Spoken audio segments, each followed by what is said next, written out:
സാരമില്ല അങ്കിൾ, നിയമം വിട്ടൊന്നും ചെയ്യണ്ട. ഞാൻ അറിഞ്ഞില്ല. ഇത്രയും നിയമങ്ങളൊക്കെ ഉണ്ടെന്ന് അറിഞ്ഞിരുന്നെങ്കിൽ ഇവിടെ വന്ന് അങ്കിളിനെ ബുദ്ധിമുട്ടിക്കില്ലായിരുന്നു. പോട്ടെ. എങ്ങോട്ട് എങ്ങോട്ട് പോകും മോളെ നിങ്ങൾ? അറിയില്ല. ഏതായാലും ഇവിടെ പറ്റില്ലല്ലോ. ഇരുട്ടുന്നതിന് മുൻപ് എവിടെയെങ്കിലും സുരക്ഷിതമായ ഒരിടം കണ്ടെത്തണം. മോളെ, കാശ് വല്ലതും വേണമെങ്കിൽ. വേണ്ട അങ്കിൾ, കാശുകൊണ്ട് മാത്രം കാര്യമില്ലല്ലോ.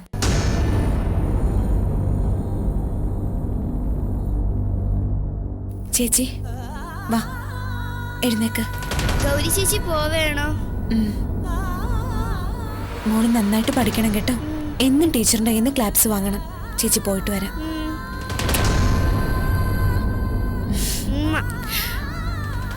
വാ ചേച്ചി.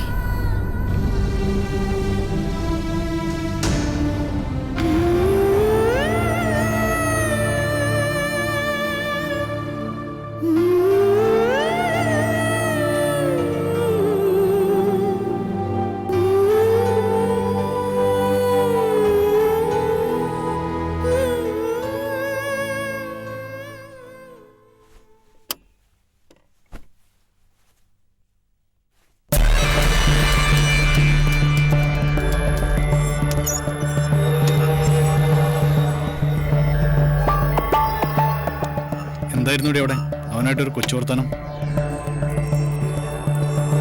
ചായ നീ കൊടുത്താലേ അവൻ കുടിക്കുള്ളൂ, അതോ അവന് നിന്റെ കൈ കൊണ്ട് തന്നെ കൊടുക്കണമെന്ന് നിനക്കാണോ നിർബന്ധം? ബെന്നിച്ചയ്യ, ദൈവദോഷം പറയരുത്. അയാൾ ഈ വീട്ടിൽ ആരാണെന്നെങ്കിലും ഓർക്കണം. അത് തന്നെയാടി എനിക്ക് നിന്നോടും പറയാനുള്ളത്.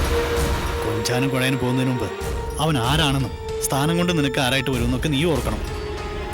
കുറച്ച് നാളായി ഞാൻ ശ്രദ്ധിക്കുന്നു. അവനെ തനിച്ച് കിട്ടുമ്പോൾ നിന്റെ ഒരു കൊഞ്ചിക്കുഴയിലും സൊറപറച്ചിലും ഒക്കെ. അയ്യോ ബെന്നിച്ചയ്യ, എന്താ ഇത്? മഹാപാപം പറയല്ലേ. ദൈവദോഷം കിട്ടുന്നില്ലേ? ദൈവദോഷം കിട്ടുമെങ്കിലേ അത് ഞാനങ്ങ് സഹിച്ചോളാം. എന്നാലും ഭാര്യയും പെങ്ങളുടെ ഭർത്താവും തമ്മിൽ അവിഹിതമാണെന്നുള്ള പേര് ദോഷം കേൾക്കണ്ടല്ലോ.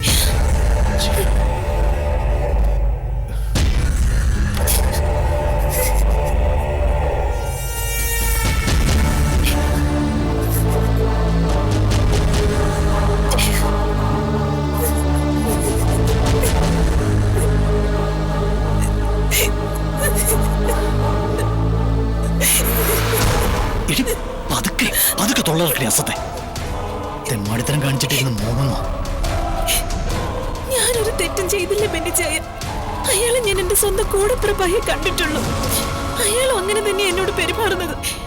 എന്തിനയച്ചായ എല്ലാവരുടെയും കൂടെ എന്നെ ഇങ്ങനെ ചേർത്ത് വായിക്കുന്നത്? നിന്റെ കയ്യിലിരിപ്പ് അതായതുകൊണ്ട്. ആണുങ്ങൾ ആരെ കണ്ടാലും തുടങ്ങും അവളുടെ വിശേഷം തിരക്കലും പുതുമോർച്ചലും. എല്ലാവരുടെയും വിശേഷം അറിഞ്ഞിട്ട് എന്തിനാടി തന്തയുടെ കൂട്ടി നീ ഇലക്ഷനിൽ കണ്ടോ? ഞാനല്ല, എന്നോടാലൻ എന്റെ വീട്ടിലെ വിശേഷങ്ങൾ ചോദിച്ചത്. ഓ, എന്നിട്ട് നീ എല്ലാം വിസ്തരിച്ച് പറഞ്ഞു കൊടുത്തോ? അത് നിന്റെ വീട്ടിലെ വിശേഷങ്ങൾ മാത്രമേ തിരക്കുള്ളൂ, അതോ നമുക്ക് കുഞ്ഞുങ്ങളില്ലാത്ത കാര്യം കൂടി ചോദിച്ചോ? അവൻ ചോദിച്ചില്ലേലും നീ വിസ്തരിച്ച് കാണുമല്ലോ. മറ്റുള്ളവരുടെ മുന്നിൽ എന്നെ കൊച്ചാക്കാൻ കിട്ടുന്ന അവസരല്ലേ അല്ലടി?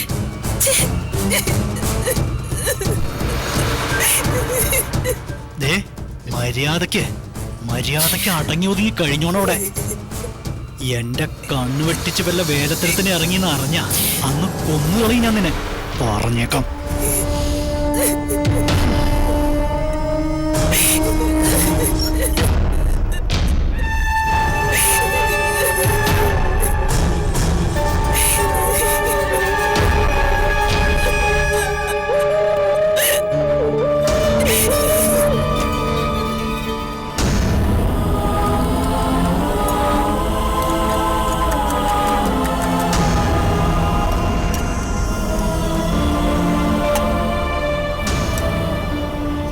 ചേച്ചി വെള്ളം വേണം. എന്ത് ചെയ്യാനാ ചേച്ചി? എന്റെ കാശൊന്നുമില്ലല്ലോ. ചേച്ചി വാ, നമുക്ക് പോവാം. എനിക്ക് വെള്ളം കുടിക്കണം.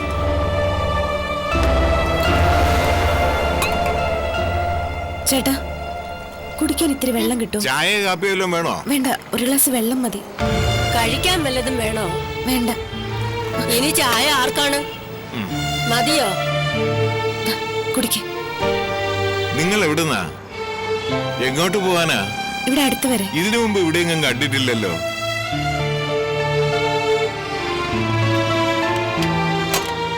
നിങ്ങളെ ഞാൻ കൊണ്ടാക്കണോ? വാ ചേച്ചി. ഇത് കേസ് മറ്റേതാണോടെ?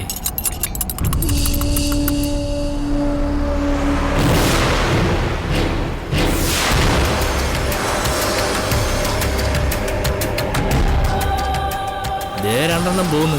ഏയ് എങ്ങോട്ടാ മക്കളെ? കൂട്ടിലെ പറയട്ടെ, ഏട്ടന്മാരുണ്ടേ. ചേച്ചി വേഗം നടക്ക്. നോക്കടാ, നല്ല മുട്ടായി മുതലുകള്.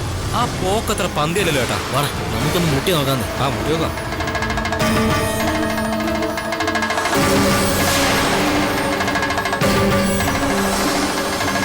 വേഗം നടക്ക് ചേച്ചി.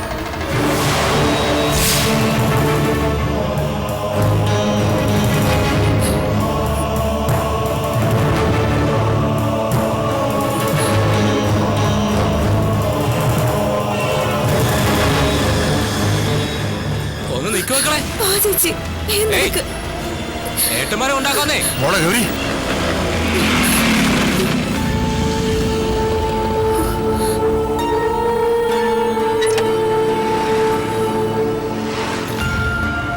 എന്താ മോളെ, എന്താ ഉണ്ടായത്? ചേച്ചിയും കൂട്ടി എങ്ങോട്ടാ നീ പോയത്? സുരേന്ദ്രൻ സാറ് നിങ്ങളെ അന്വേഷിച്ച് എൻ്റെ അടുത്ത് വന്നിരുന്നു. അപ്പോഴാ ഞാൻ വിവരങ്ങളൊക്കെ അറിഞ്ഞത്. നിങ്ങൾ എങ്ങോട്ടാ മോളെ പോയത്? അവിടെ ഇനി വയ്യ അബ്ദുപ്പ. സഹിക്കാവുന്നതിന്റെ പരമാവധി സഹിച്ചു. ഇനി അവിടെ നിന്നാ എന്റെ ചേച്ചി അവരെല്ലാം കൂടി കൊല്ലും.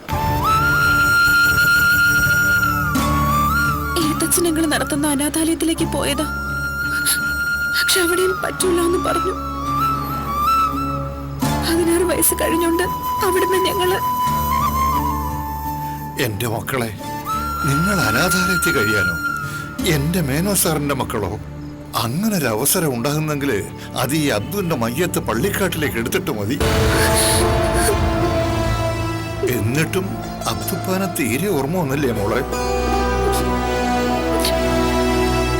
ആ, ഇനി കഥയൊക്കെ പിന്നെ പറയാം. നിങ്ങൾ ഇവിടെ നിൽക്കേ. അബ്ദുപ്പ ഒരു ഓട്ടോ കിട്ടുമോ നോക്കട്ടെ.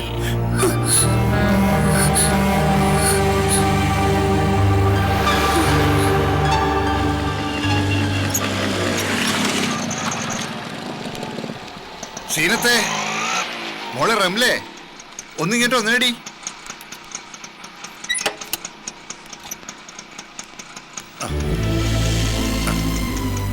വാ ചേച്ചി.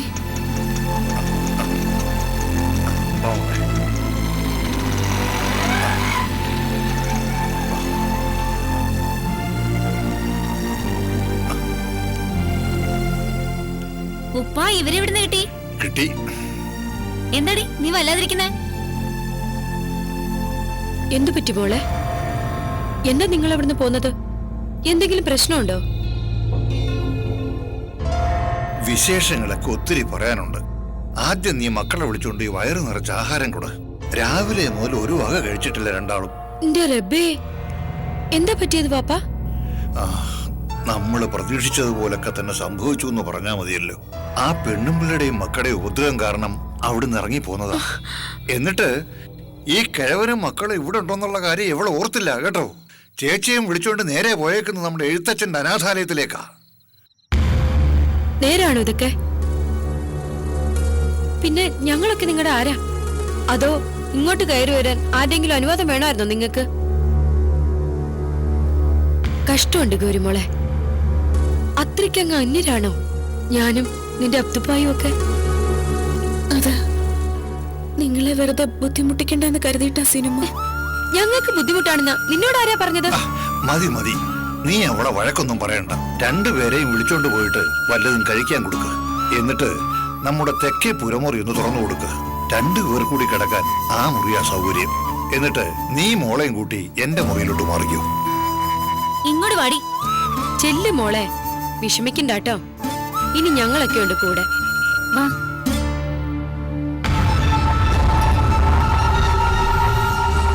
എന്താ പാപ്പ, എന്തായിരുന്നു കാര്യം? എന്നോട് തെളിച്ചൊന്നും പറഞ്ഞില്ല മോളെ. സൗകര്യം പോലെ നീ ഒന്ന് ചോദിച്ചറിയ. ഏതായാലും ഒരു കാര്യം ഉറപ്പാ, ആ ചെകുത്തന്മാര് വെറും കൈയോടാ ഇവരെ അവിടെ ഇറക്കി വിട്ടിരിക്കുന്നത്. അവരൊരു മനുഷ്യപ്പറ്റില്ലാത്ത കൂട്ടത്തിലാണെന്ന് എനിക്ക് അന്നേ തോന്നിയതാ. ഇനിയിപ്പോ ആ കാശിന്റെ കാര്യം എങ്ങനെയാ? അതിനി അവര് കൊടുക്കുമെന്ന് എനിക്ക് തോന്നുന്നില്ല. അല്ല, വല്ലാത്തൊരു കുരുക്കായിപ്പോയി. ആ ചതിക്ക് ഞാൻ കൂടി കൂട്ടുവന്നു പോയല്ലോ എന്ന് ആലോചിക്കുമ്പോഴാ.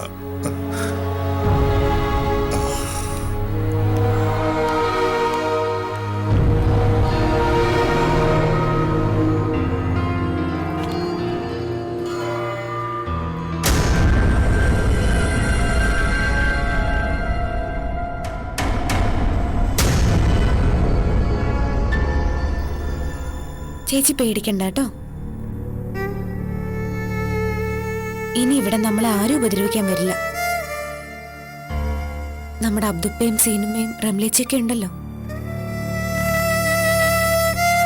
ഉള്ള സൗകര്യത്തിൽ നമുക്കിവിടെ സ്വസ്ഥായിട്ട് കഴിയാം.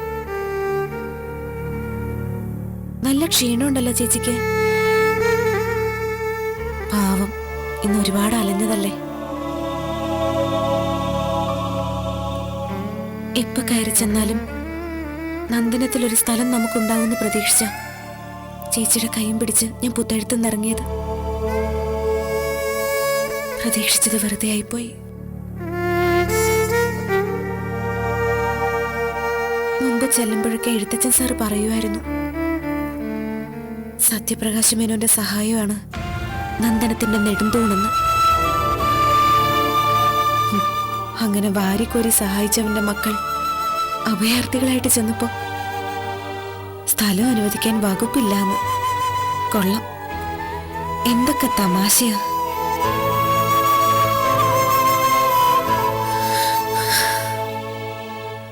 ഇപ്പൊ ആലോചിക്കുമ്പോ പേടി തോന്നുന്നു. അബ്ദുപ്പ നേരം വന്നില്ലായിരുന്നെങ്കിൽ ഞാൻ ചേച്ചിയും കൊണ്ട് എവിടെ പോവായിരുന്നു?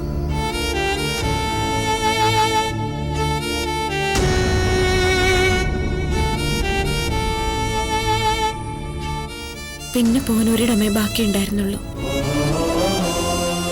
നമ്മുടെ അച്ഛൻ്റെ അമ്മയുടെ അടുത്തേക്ക്. ഉറങ്ങിക്കോ, ചേച്ചിക്ക് നല്ല ക്ഷീണമുണ്ട്. ഉറങ്ങിക്കോ.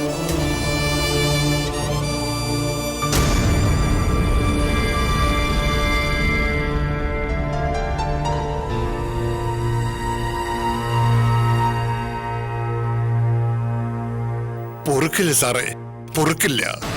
നിങ്ങളോടൊന്നും തമ്പുരാൻ പൊറുക്കില്ല. അത്രയ്ക്ക് നെറിയാടാ സാറേ നിങ്ങൾ ആ കുട്ടികളോട് കാണിച്ചത്. എന്റെ കുഞ്ഞുങ്ങൾക്ക് പടച്ചും കൊടുത്ത മുതലാത്. അതുങ്ങളെ പടിക്ക് പുറത്താക്കിയിട്ട് ആ പണം തട്ടിയെടുത്താൽ കുടുംബം മാത്രമല്ല സാറേ, നിങ്ങളുടെയൊക്കെ 10 തലമുറകൾ കൂടി മുടിഞ്ഞു പോവും. അബ്ദു, ഇതൊന്നും ഞാൻ അറിഞ്ഞതല്ല. അബ്ദു എന്നെ തെറ്റിദ്ധരിക്കുകയാണ്. വേണ്ട സാറേ, വേണ്ട. നിങ്ങൾ കൂടുതലൊന്നും പറയണ്ട.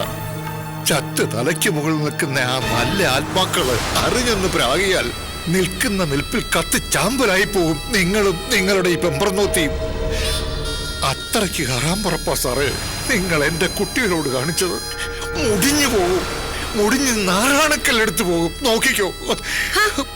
നിങ്ങൾ ഇങ്ങനെ കുടുംബത്തിൽ കയറി വന്ന് പ്രാഗി വെളുപ്പിക്കാനും മാത്രം ഞങ്ങളൊന്നും ചെയ്തിട്ടില്ല. ഹേ, നിങ്ങൾ വിചാരിക്കും പോലെ അവരെ ആരും ഇവിടുന്ന് അടിച്ചിറക്കിയിട്ട് തൂത്ത് കളഞ്ഞിട്ടൊന്നുമില്ല. അവളുള്ള ചേച്ചിയെ വിളിച്ചോണ്ട് സ്വന്തം ഇഷ്ടപ്രകാരം ഇറങ്ങിപ്പോയതാ. പോകരുതെന്ന് ഞങ്ങൾ കാല് പിടിച്ച് പറഞ്ഞു നോക്കി. എവിടെ? തന്നിഷ്ടം കാണിച്ച് വളർന്നവര് ചൊല്ലു വിളിക്ക് നിൽക്കില്ലല്ലോ. സ്വന്തം ഇഷ്ടത്തിന് ഇറങ്ങിപ്പോയ പോലും. ഹേ പെണ്ണുമ്പിള്ളേ, പഠിപ്പും വിവരവും ഇല്ലാത്ത എന്നെ മാത്രമേ നിങ്ങൾക്ക് മണ്ടനാക്കാൻ പറ്റൂ. പടച്ചോന്റെ കണ്ണ് മൂടിക്കെട്ടാൻ നോക്കരുത് നിങ്ങൾ. പഞ്ചാര വർത്തമാനം പറഞ്ഞ പാവങ്ങൾക്ക് കിട്ടിയതെല്ലാം പിടിച്ചെടുത്തിട്ട് സ്വന്തം ഇഷ്ടത്തിന് ഇറങ്ങിപ്പോയതാണ് പോലും. എന്താ അമ്മേ, ഇയാള് കുറെ നേരമായാലും ഇവിടെ കിടന്ന് ബഹളം ഉണ്ടാക്കാൻ തുടങ്ങിയിട്ട്. എന്താ പ്രശ്നം? നീ അകത്ത് പോ, നീ ഇതിൽ ഇടപെടണ്ട. വേണോ വച്ചാ? എന്റെ പേരും പറഞ്ഞാണല്ലോ അവള് ചേച്ചിയും വിളിച്ചോണ്ട് ഇവിടുന്ന് ഇറങ്ങിപ്പോയത്. അപ്പൊ ഇടപെടേണ്ടത് ഞാൻ തന്നെയാ. അതെ ചേട്ടാ, ഇവിടെ നിങ്ങൾ വിചാരിക്കുന്ന പോലെ അത്ര വലിയ പ്രശ്നമൊന്നും ഉണ്ടായിട്ടില്ല. അന്ന് ഗൗരി എന്നെ തെറ്റിദ്ധരിച്ചതാ എല്ലാ പ്രശ്നങ്ങൾക്കും കാരണം. വേണ്ട, ഇനി അതിന്റെ പഴി കൂടി അവളുടെ തലയിൽ കെട്ടിവെച്ച് നീ വലിയ മാന്യം ചമയാൻ നിൽക്കണ്ട. എന്റെ ഗൗരി മോള് കള്ളം പറയില്ലെന്ന് എനിക്ക് വിശ്വാസമാ. ഓഹോ, അവള് പറയുന്ന വാക്ക് മാത്രമേ നിങ്ങൾ വിശ്വസിക്കൂ എന്നുണ്ടെങ്കിൽ അയക്കൂ. പക്ഷേ അതിന്റെ പേരിൽ ഈ കുടുംബത്തിൽ കയറി വന്ന് നിരങ്ങാൻ നിൽക്കണ്ട. ഞാൻ ഒന്നിനുമില്ല. അല്ലെങ്കിൽ നിങ്ങളോട് വാദിച്ച് ജയിക്കാൻ വന്ന അല്ല ഇവിടെ. എല്ലാം അറിഞ്ഞപ്പം ഇവിടെ വന്ന് ഇത്രയെങ്കിലും ഒന്ന് പറഞ്ഞില്ലെങ്കിൽ ഞാൻ എന്നെ തന്നെ അങ്ങ് വെറുത്തു പോകും. എല്ലാത്തിനും വലിയ ഉപകാരമുണ്ട് സാറേ. ഇത്തിരിയെങ്കിലും മനസാക്ഷി ഉണ്ടെങ്കിൽ ഒരു ഉപകാരം ചെയ്യണം. ആ സാധുക്കളെ പറ്റിച്ചു നേടിയ കാശ് അങ്ങ് തിരിച്ചു കൊടുക്കാൻ പറഞ്ഞേക്കണം പെണ്ണുപിള്ളയോട്.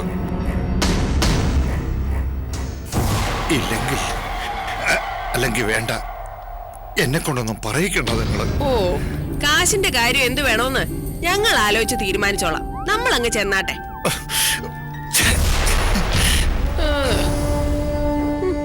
നിന്നോട് ഞാൻ അന്നേ പറഞ്ഞതല്ലേ അംബികെ, ആവശ്യമില്ലാത്ത കാര്യത്തിനൊന്നും പോകണ്ടെന്ന്.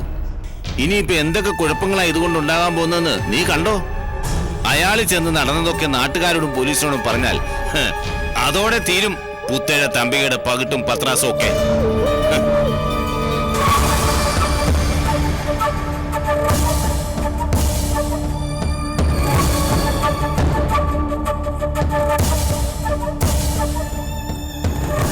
അച്ഛൻ പറഞ്ഞതിലും കാര്യമുണ്ടമ്മേ. അയാള് പോയി വല്ല പരാതിയും കൊടുത്താ നമ്മള് കുടുങ്ങും. അയാളോടമ്മ പാത്ര കണ്ട് കടുപ്പിക്കണ്ടായിരുന്നു. പിന്നെ ഉമ്മർത്ത് വന്ന് പ്രാഗി കൊല്ലുന്നവരെ വിളിച്ചു കയറ്റി സ്വീകരിക്കണമായിരുന്നു. എനിക്കങ്ങ് പെരുത്തു കയറി വന്നതാ. അമ്മ ഇങ്ങനെ ഉടക്കം ബഹളമൊന്നും ഉണ്ടാക്കിയിട്ട് ഒരു കാര്യമില്ല. ആർക്കും കേടില്ലാത്ത രീതിയിൽ ഇത് സോൾവ് ചെയ്യാനൊരു വഴിയുണ്ട്. എന്തു വഴി? അതൊക്കെയുണ്ട്. അമ്മ വാ. Green lights, it's a go, and it's a good start for pole position.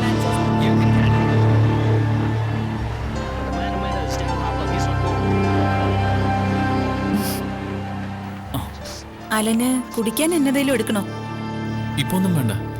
ഭക്ഷണം സൈന വന്നിട്ടേ കഴിക്കുന്നുള്ളോ അതോ? വരട്ടെ, നോക്കാം. അലന് സ്പോർട്സിൽ ഭയങ്കര താല്പര്യമാണെന്ന് തോന്നുന്നല്ലോ. എപ്പോഴും സ്പോർട്സ് ചാനലാണല്ലോ. പഠിച്ചിരുന്ന സമയത്ത് ക്രിക്കറ്റ് ടീമിലും വോളി ടീമിലൊക്കെ ഉണ്ടായിരുന്നു. അതങ്ങ് കണ്ടിന്യൂ ചെയ്തില്ല. എന്റെ ബ്രദറിനും ഭയങ്കര ക്രേസ് ആയിരുന്നു. കോളേജിൽ അവനായിരുന്നു ഫുട്ബോൾ ടീമിന്റെ ക്യാപ്റ്റൻ. എന്ത് ചെയ്യാം, കർത്താവ് അവനധികം ആയുസ് കൊടുത്തില്ല. ബൈക്ക് ആക്സിഡന്റ് ആയിരുന്നു. അവൻ പോയതിൽ പിന്നെയാ അപ്പച്ചൻ വീണുപോയത്. ടിവിയിൽ അറിയാതെ പോലെ ഏതേലും ഫുട്ബോൾ കളി കാണാനിടയായ അപ്പ കരച്ചിൽ തുടങ്ങും. പാവം, അവന് അത്രയ്ക്ക് ഇഷ്ടമായിരുന്നു. എന്നതാടി, നിനക്ക് കിച്ചണിൽ പണിയൊന്നുമില്ലേ?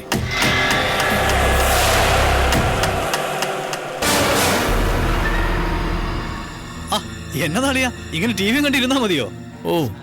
പഴയ കളികളുടെ ഹൈലൈറ്റ്സാ. സമയം പോണ്ടേ? ബോറടി മാറ്റാൻ നമുക്ക് ഔട്ട് ഹൗസിലോട്ട് ഇരുന്നാലോ? ഒരു 2 എണ്ണം പറഞ്ഞു വിട്ട് കൊച്ചു വർത്താനൊക്കെ പറഞ്ഞുകൊണ്ടിരിക്കുമ്പോഴേക്കും അവളും എത്തുന്നേ. വേണ്ട പിന്നിച്ച, ആ പരിപാടി എനിക്ക് പറഞ്ഞിട്ടുള്ളതല്ല. ഞാൻ ഇവിടെ ഇരുന്നോളാം. ആയിക്കോട്ടെ. അല്ലേലും അളിയൻ നമ്പൂരിമാര് മാർഗം കൂടി വകയിലുള്ളതാണല്ലോ. അതാ ഇങ്ങനെ പച്ചക്കറി ആയത്. എന്നാലേ ഞാൻ പോയി 2 എണ്ണം പൊട്ടിക്കട്ടെ.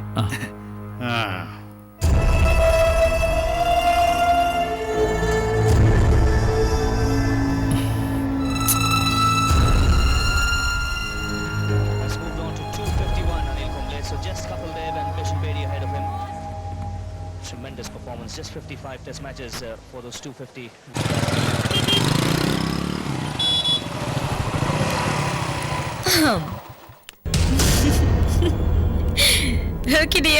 അപ്പൊ സൈൻ ഇന്നത്തേക്ക് സൈൻ ഔട്ട് ചെയ്യുന്നു.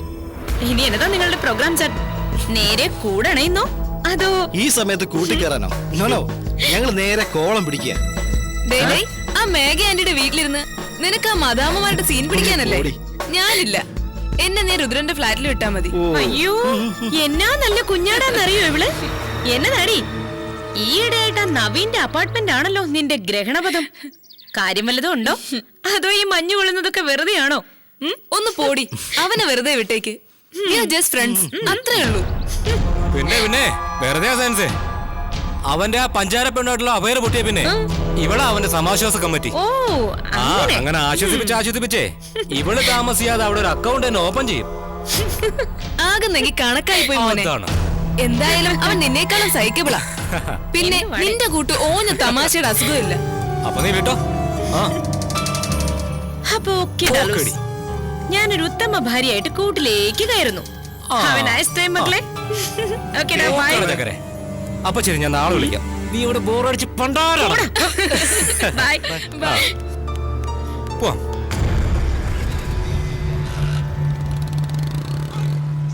ആ എത്തിയോ ഡിയർ? ഞാൻ കരുതി താൻ ഇനിയും ലേറ്റ് ആവുമെന്ന്. അങ്ങനെ അങ്ങ് കൊച്ചയാക്കല്ലേ ഡാർലിംഗ്. ഫ്രണ്ട്സിന്റെ ഒരു വീക്ക്നെസ് ആണെന്ന് സമ്മതിക്കുന്നു. എന്ന് വെച്ചാൽ അവരുടെ കമ്പനിയിൽ കൂടുമ്പോ വീട്ടിലൊരു ഭർത്താവ് കാത്തിരിപ്പുണ്ടെന്നുള്ള കാര്യം മറക്കുന്നവളൊന്നും അല്ല ഞാൻ. ഓ സമ്മതിച്ചേ, ഞാൻ എന്റെ പ്രസ്താവന പിൻവലിച്ചിരിക്കുന്നു. പോരെ? അങ്ങനെ കീഴടങ്ങൊന്നും വേണ്ട സാറേ. എനിക്കറിയാലോ അലൻ എന്നെ കാത്തിരുന്ന് വല്ലാതെ ബോറടിച്ചു എന്ന്. സത്യല്ലേ? ഏയ് അങ്ങനെ ഒന്നും ഇല്ലടോ. ഇതാ മുന്നിൽ ഒരു ടിവിയും കയ്യിൽ ഒരു റിമോട്ട് കൺട്രോളും ഉണ്ടെങ്കിൽ പിന്നെ നേരം പോവാനാണോ പാട്? പണ്ട് മിസ് ചെയ്ത കളികളൊക്കെ ഒറ്റയടിക്ക് കണ്ടു തീർത്തോണ്ടിരിക്കുവാ ഞാൻ. ചുമ്മാതാ മോളെ, ഇവിടെ ഒരാൾ ഒറ്റയ്ക്കിരുന്ന് നേരം കൊല്ലുന്നതിന്റെ ദുഷിച്ചില് ഞങ്ങള് കണ്ടതല്ലേ. നീ ഇപ്പോഴെങ്കിലും വന്നത് നന്നായി. അതെനിക്ക് അറിയാലോ ചേട്ടത്തി. അതല്ലേ പ്രോഗ്രാം പെട്ടെന്ന് വൈൻഡപ്പ് ചെയ്ത് ഞാനിങ്ങി പോകുന്നത്.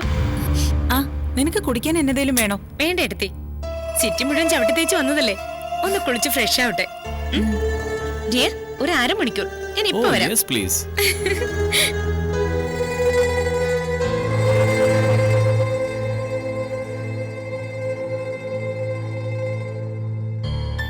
അഭിനയം നന്നാവുന്നുണ്ട് രണ്ടുപേരുടെ.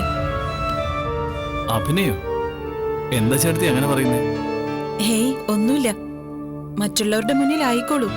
എനിക്കിതൊക്കെ കണ്ട പെട്ടെന്ന് തിരിച്ചറിയാൻ പറ്റും. ഒരു പക്ഷേ അലന് മുന്നേ ഇവിടെ ഇങ്ങനെ ജീവിക്കാൻ ഞാൻ ശീലിച്ചതുകൊണ്ടാവും. പക്ഷേ ഒന്നോർക്കണം, ഒരിക്കൽ അഭിനയിച്ചു തുടങ്ങിയ പിന്നെ ആ വേഷം കെട്ടൽ ഒരു ആയുഷ്കാലത്തേക്കുള്ളതാണെന്ന്. ഇടയ്ക്ക് മടുത്ത് അവസാനിപ്പിക്കണമെന്ന് നമുക്ക് തോന്നിയാൽ പോലും അതിന് കഴിയില്ല അലൻ.